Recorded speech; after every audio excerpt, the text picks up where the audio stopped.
Okay, welcome back to another video. In this video, we're going to be doing a review on the Soundcore Select Go 4, which is obviously here at the moment. Yeah, I'll go through the specs, take you around it, show you the sound, and let you know what I think. Design-wise, it's quite nice. It's got the nice kind of meshy feeling on the outside. On the top, you've got standard playback controls. You've got the big Soundcore logo in the front. Kind of wrist strap kind of on the side, although it's not very big and you can't extend it, so I'm not quite sure like what you'd put that on. It's got feet on the back for laying flat down, but it can also sit upright.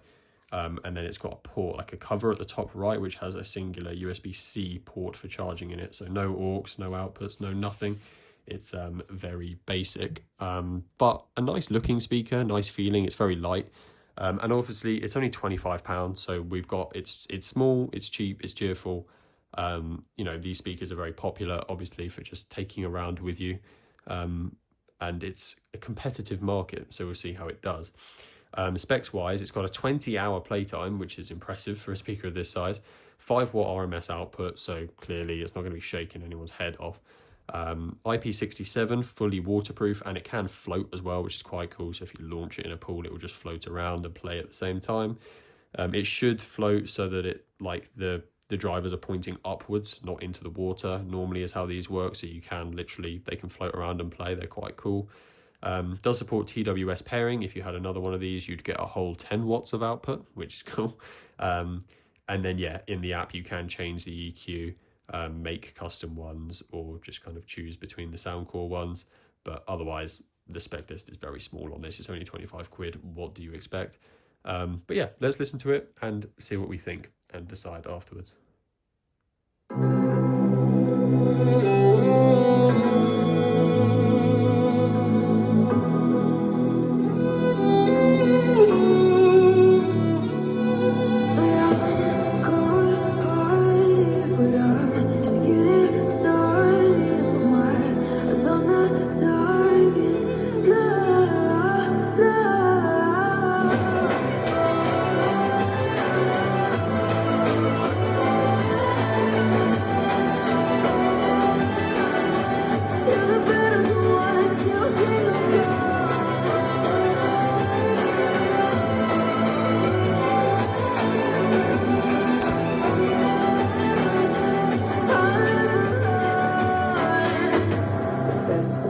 Give me your loyalty, 'cause I'm taking the world, you'll see. They'll be calling me, they'll be calling me royalty.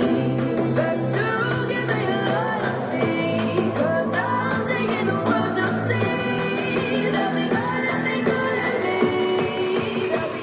me, they'll be calling me royalty.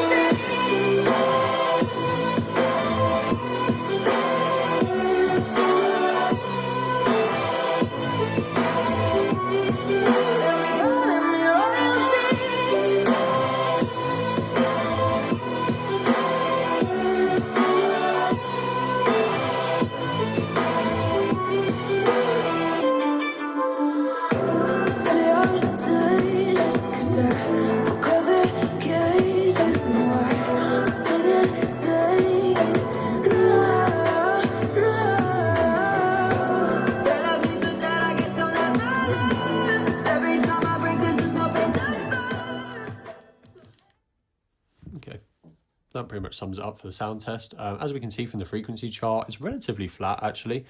Kind of a weird spike at the high end there. But yeah, I mean, it goes, we're getting kind of like 70 hertz on the low end, which isn't too bad for a speaker of this size. And then we're getting right up to 20k on the high end, which is quite nice. Yeah, and relatively flat throughout. The bass isn't anything crazy. I think the JBL Go 4 definitely has stronger bass, but the clarity of this is very similar. The volume is very similar. It's a nice package.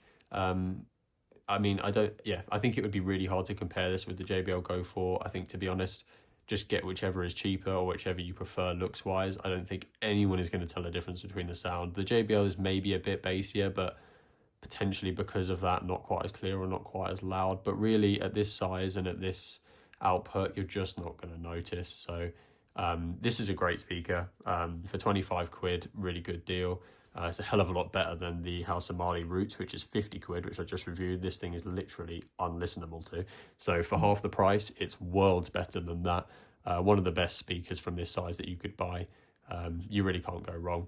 To be honest, you've probably already bought one because it's that cheap. You didn't even need to watch a video on it. But here we are, just in case you needed confirmation. If you want a little pocket speaker to travel around with and you're looking for something that isn't a JBL just to be a bit different, then this is great. Pick one up.